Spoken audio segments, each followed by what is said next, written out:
Dios bendiga a todos los que tienen la oportunidad de escuchar esta clase. Vamos a continuar en donde nos quedamos en las clases presenciales y es importante retomar que ya se vieron los capítulos del 1 al 4 del Evangelio de Mateo y continuamos con el Sermón del Monte del capítulo 5 al capítulo 7, y el cual el Señor Jesús dirigió a sus discípulos. Comenzando la lectura, vemos que dice en el capítulo 5: viendo la multitud, subió al monte y sentándose vinieron a él sus discípulos.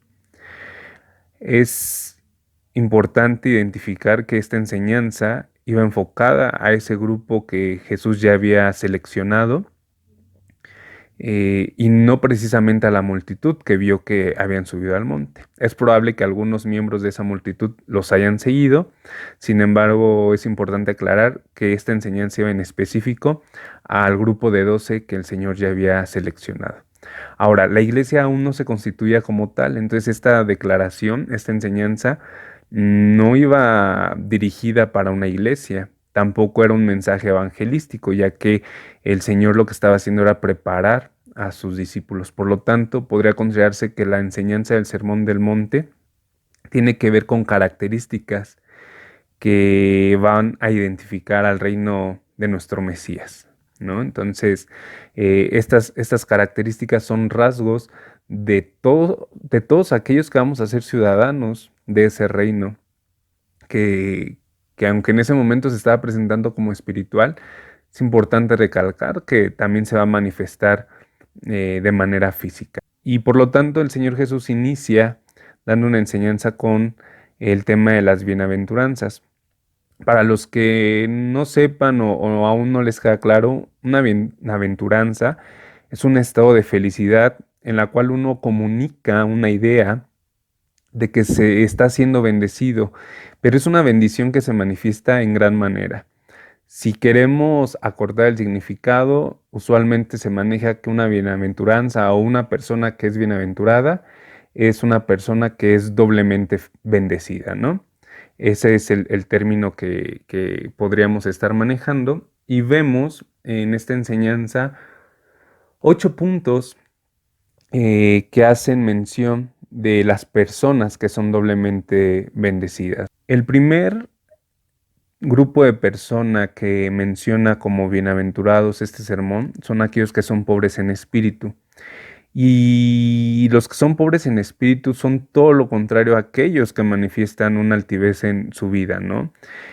Pobre en espíritu no tiene nada que ver con el concepto de la pobreza que conocemos. Más bien estas personas se han reconocido espiritualmente pobres porque saben que no son nada sin Dios y que la única manera de que sus necesidades sean llenadas, sean satisfechas, es dejándolo todo por seguir a Cristo, ¿no? Saben que al momento de reconocerse nada sin Dios, saben también que lo son todo con Dios. Por eso ellos tienen como recompensa el reino de los cielos, porque saben de quién es este reino, saben de dónde provienen y por lo tanto son dignos mayordomos y administradores de este reino. El segundo grupo son todas esas personas, dice la escritura, que lloran. Y enmarca más bien un punto de angustia, ¿no? Cuando uno está reconociéndose como pecador y por lo tanto genera un genuino arrepentimiento. Yo creo que los que hemos experimentado el llanto, los que hemos doblado nuestras rodillas y hemos derramado nuestras lágrimas delante de Cristo, sabemos que después de todo ese proceso nos levantamos con una paz que nadie ni nada nos puede quitar, ¿no? Por eso enmarca que ellos van a recibir consuelo, porque así pasa. Realmente el Señor nos los prometió que cuando Él se fuera, Él iba a enviar al Consolador, y en este caso al Espíritu Santo, ¿no? Y ahí es donde encontramos consuelo, buscando su presencia, estando cerca de Él. Los mansos, esto podríamos relacionarlo con el Salmo 37:11. Yo les pido que puedan leerlo en sus hogares, y que podamos entender que la fuente de nuestra mansedumbre siempre va a ser Cristo, ¿no? Que Él es el que la imparte a nosotros, a la humanidad, porque le nace de su propia voluntad, porque es parte de su esencia el ser manso, el ser tranquilo, no ser un hombre de rencillas, ¿no? En este caso también nosotros debemos de manifestarnos de esa misma manera, ¿no? Eso también nos hace dignos de heredar la tierra, aquello que Dios nos ha provisto. Quienes tienen hambre y sed de justicia tienen un intenso anhelo de una rectitud en su persona. Su anhelo se hace evidente cuando pues están descontentos con respecto a su actual condición espiritual y por lo tanto buscan alcanzar aquella condición que le agrade a Dios. Por eso, como promesa tienen que esos que tienen hambre y sed de justicia, que no se conforman con su estado actual, van a ser saciados. Los misericordiosos son aquellos que manifiestan piedad mediante actos y por lo tanto esperan también esa misma misericordia por parte de Dios. Y tal vez, ¿por qué no? A veces es complicado, pero no es malo el esperar también esa misericordia por parte de los hombres. Por eso la recompensa de los misericordiosos es que también ellos van a alcanzar misericordia. Es importante entonces manifestar en cada una de nuestras acciones, aunque vivimos por fe, dice la palabra de Dios, que la fe sin obras está muerta. Y cada una de nuestras acciones tiene que manifestarse con una piedad en la cual tú a través de esa piedad tú estés bendiciendo a otras personas. La siguiente bienaventuranza tiene que ver con aquellos que son limpios de corazón y son aquellas personas cuyo ser moral o estatus moral está fuera de los rangos del pecado. Es decir, que no se mezclan con los aspectos de condenación y por lo tanto son leales a las características o son leales a las condiciones del reino de Dios, ¿no? Que son muy, muy ajenos al pecado, porque ni el reino de Dios con el pecado se va a mezclar, ni la presencia de Dios se va a mezclar con los pecadores. El limpio de corazón sabe que la única manera de prosperar es teniendo su mente, sus sentidos, todo su ser puestos en la condición de Jesús. El pacificador, bueno, tiene que ver mucho con la condición o las características de Dios mismo, ¿no? En Hebreos 13:20 vemos que Dios es un Dios de paz y en Isaías 9:6 vemos que Cristo es un príncipe de paz. Entonces, quien es pacificador sabe que también va a ser partícipe de la naturaleza de Dios y se le honrará como tal, teniendo el título de hijos de Dios, porque es un simbolismo o una característica. Digamos, cuando hablamos de nuestras familias, ¿no? Saben que somos hijo de fulano, de sutano, por ciertas características, por ciertos comportamientos. Lo mismo pasa con los pacificadores. Para ser hijos de Dios, tenemos que tener las mismas características de nuestro Dios. Y finalmente, la última bienaventuranza tiene que ver con aquellos que van a ser perseguidos por causa de la justicia. Y tenemos que tener bien, bien claro que en este tiempo presente y en los venideros va a ser evidente la persecución hacia aquellos que proclamen la verdad de Dios. Va a haber oposición por parte de personas que no van a estar contentas por lo que resalta en las enseñanzas de nuestro Salvador. Pero es importante comprender que esto no es una condenación para aquellos que somos partícipes de la extensión del reino. Al contrario, las bienaventuranzas terminan diciendo, gózate y alégrate, porque tu galardón es grande en los cielos, porque así persiguieron a los profetas que fueron antes de ti y de mí. Entonces, la esperanza que nos deja esta última bienaventuranza es que el ser perseguidos no debe ser un asunto de miedo, un asunto de temor. Al contrario, tiene que ver con una cuestión de que lo que estamos produciendo por medio de nuestros actos de fe va a traer una recompensa eterna. Y esa es la que anhelamos. Ahora bien, mientras las bienaventuranzas enmarcan los rasgos que deben de tener los ciudadanos de este reino del cual venimos platicando, El siguiente tema, que trata sobre la sal y la luz, se enfoca en el propósito que estos ciudadanos vamos a tener dentro de este reino. En el caso de la sal, nosotros vamos a fungir como las personas que seamos el freno ante la corrupción en la cual se está envolviendo la humanidad. Bien sabemos que la sal preserva los alimentos para que estos no se echen a perder. Lo mismo pasa con nosotros, como una influencia cristiana en este mundo actual, debemos de frenar la contaminación de la moral de cada ser humano. Y en el caso de la luz, tiene que ver mucho con la parte de la misma esencia de nuestro Señor. El mismo Juan en el capítulo 8, versículo 12, como una referencia a este tema que estamos viendo, menciona a Cristo como la luz de este mundo. Por lo tanto, nosotros tenemos que fungir de esa misma manera, iluminar la vida de los demás. Y no solo de forma pública, también tiene que ser de manera individual, en nuestras relaciones, de manera privada. Nosotros debemos de ser ese candelero desde nuestra casa. Es muy, muy importante que las bienaventuranzas las veamos como las características de los que vamos a habitar ese reino, y el tema de la sal y de la luz como la misión o el propósito que tenemos cada uno de nosotros en este reino que estamos mencionando. Al ser sal de la tierra y luz del mundo, tenemos la responsabilidad de ser portadores del mensaje de salvación para impactar a nuestra sociedad. Ahora pasamos a la segunda parte de este sermón, y que tiene que ver con la relación de Jesús con las normas que se están implementando en este reino.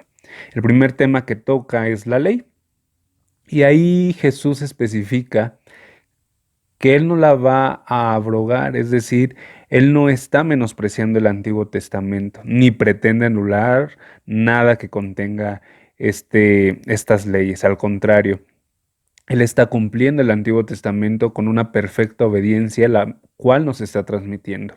Como dato importante, Él menciona que ni una jota ni una tilde se le va a escapar en este cumplimiento. Esto lo saco a relevancia porque la J es la letra más pequeña en el alfabeto hebreo, y la tilde es una prolongación diminuta de algunas letras en este mismo abecedario, el hebreo.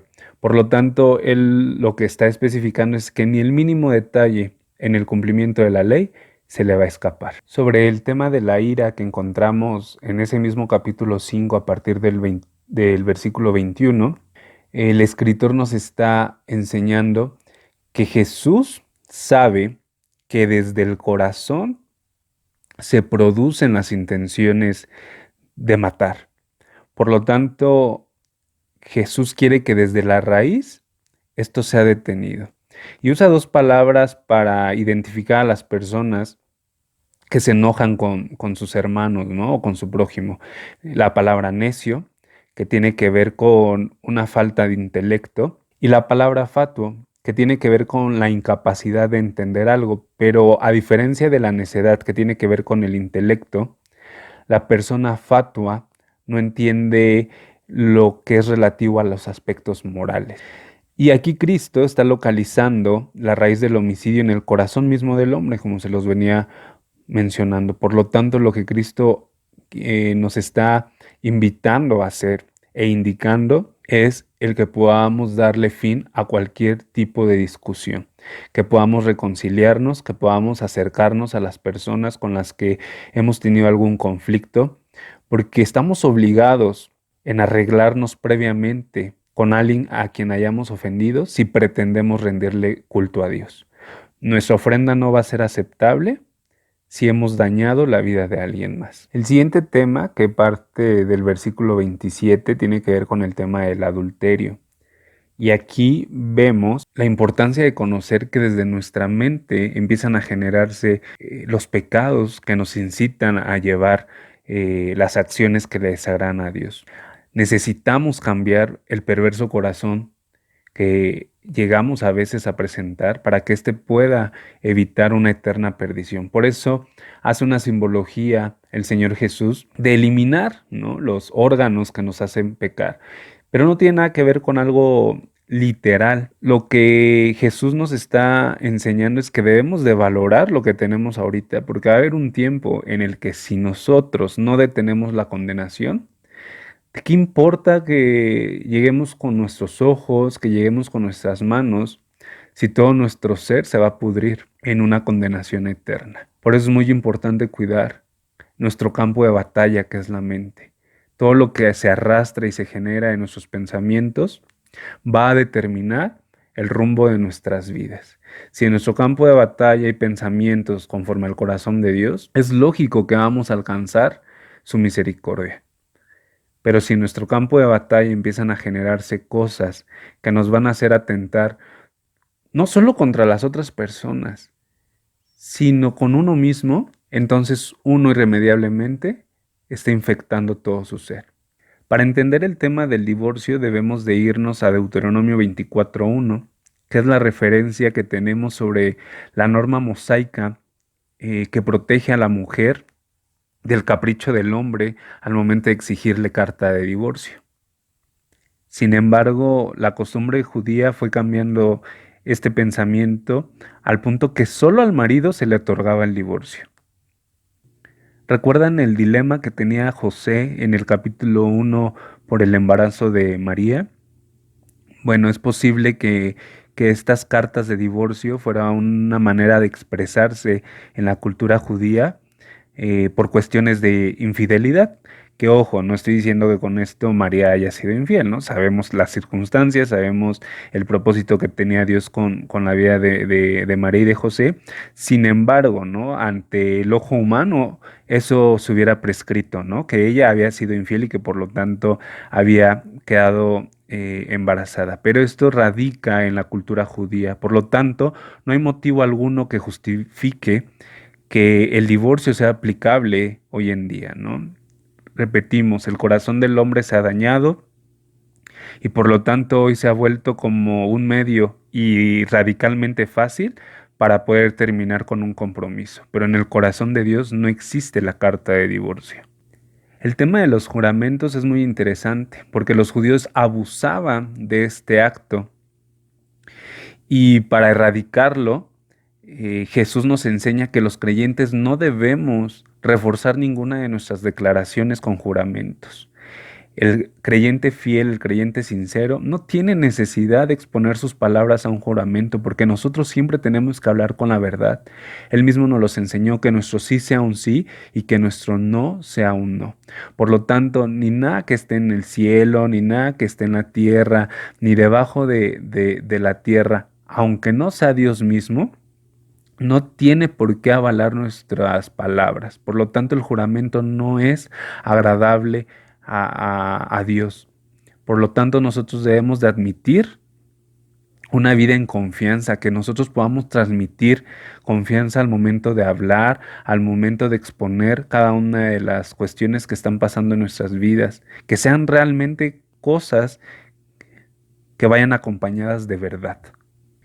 Y es que Jesús demuestra que esta táctica realmente es engañosa, pues quien invoca al cielo o a la tierra o a la misma ciudad de Jerusalén, implícitamente está involucrando a Dios, pues él mismo creó todo, él mismo es la cabeza de todo lo que nosotros mencionamos, porque Él ejerce dominio sobre cada una de las cosas que existen.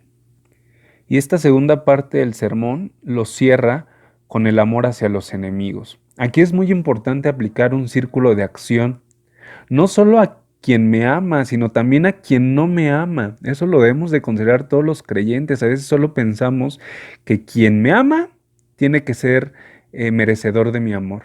Pero ¿qué pasa con los que no me aman?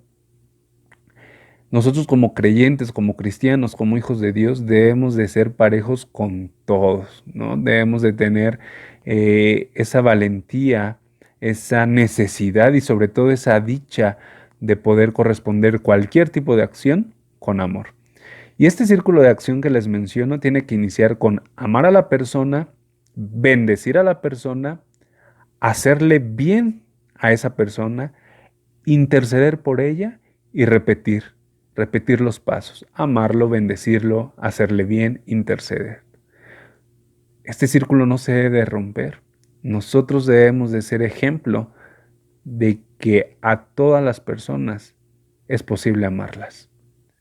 El capítulo 6 da inicio a la tercera parte de este sermón, donde Jesús resalta las actitudes que ahora debemos de tener los ciudadanos de este reino del cual venimos platicando.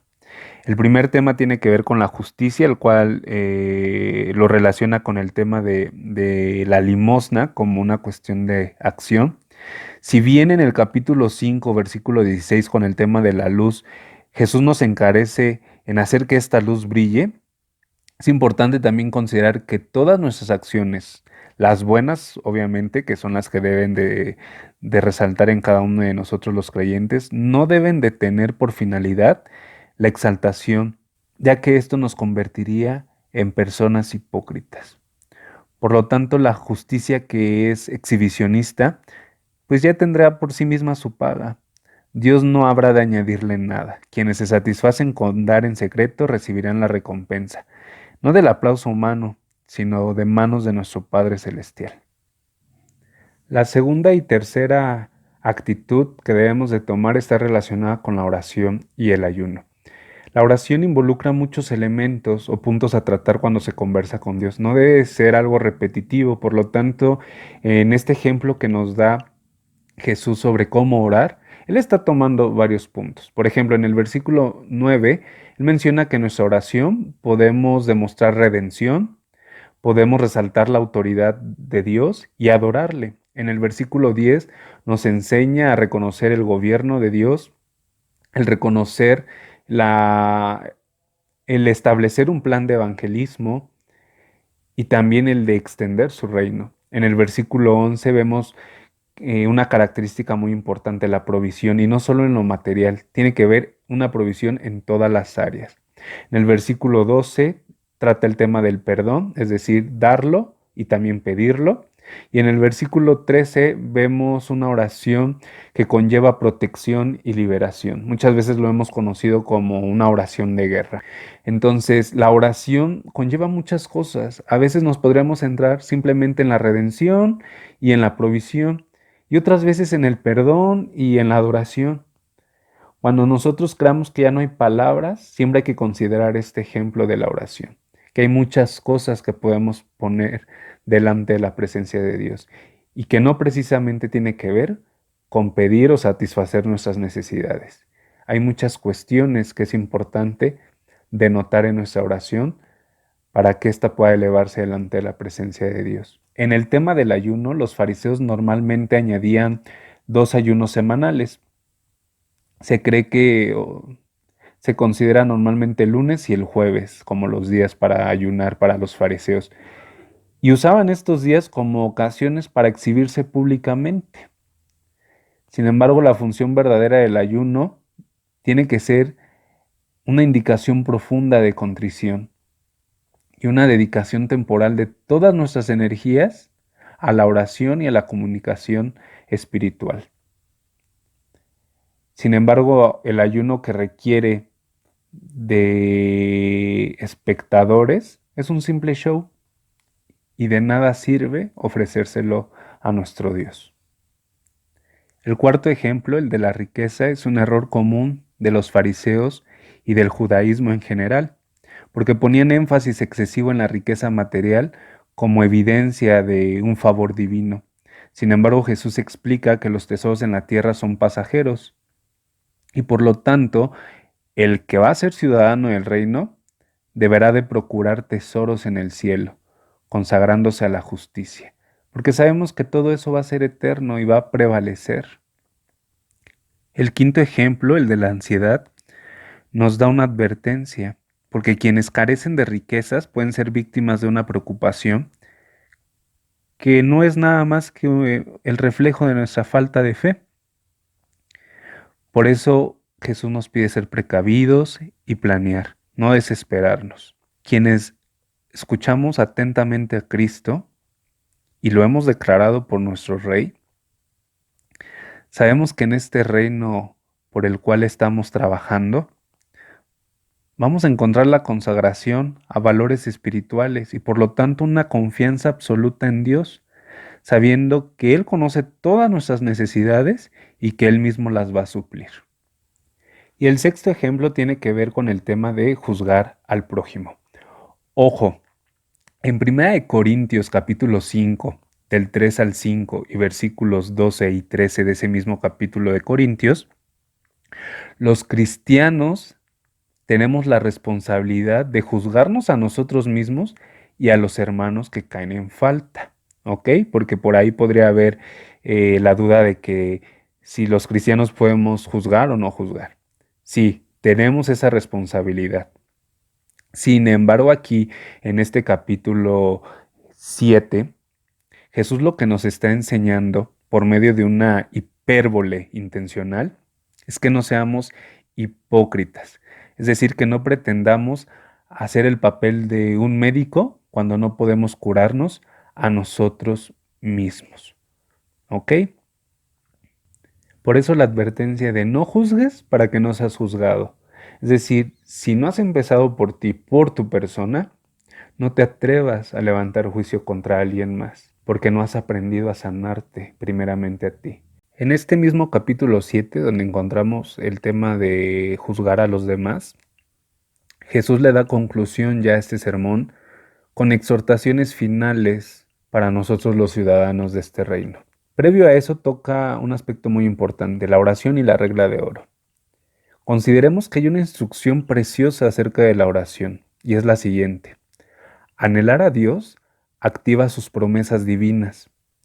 Anhelar sus promesas otorga siempre las respuestas que necesitamos. Y le da paso a la regla de oro que encontramos en el versículo 12. Todas las cosas que quieran que los hombres hagan con ustedes, así también hagan ustedes con ellos. Es decir, que el versículo 12 es la aplicación de todas las enseñanzas que venimos manejando en este sermón desde el capítulo 5. Aunque nuestra naturaleza ha sido depravada, Dios nos reconoce como sus hijos y promete responder a cada una de nuestras oraciones. Por tanto, en lugar de juzgar, debemos tratar al prójimo según desearíamos que nos traten a nosotros. Ese es el todo de la regla de oro. Ahora sí, la primera exhortación que nos da es que quienes entremos por el camino estrecho, debemos de cuidarnos de los falsos profetas que pretenden guiar a los creyentes cuando lo que hacen realmente es engañarlos. ¿Cómo nos vamos a dar cuenta que son falsos profetas? Por sus frutos. Lo que realmente va a estar hablando son sus hechos, sus acciones, ya que la apariencia externa puede que no despierte sospechas. Pero para probar a un profeta, basta con ver si lo que hace concuerda con las escrituras. Por lo tanto, Jesús nos exhorta a tener la necesidad de estar alerta contra los guías que quieran engañarnos. La siguiente exhortación tiene que ver con la revelación del estado de todos los que nos presentemos delante de Dios. Aquí hay que considerar que las palabras no son las que más le agradan al Señor. Solo lo logrará nuestra capacidad de efectuar sus planes, que por cierto son más grandes que los nuestros.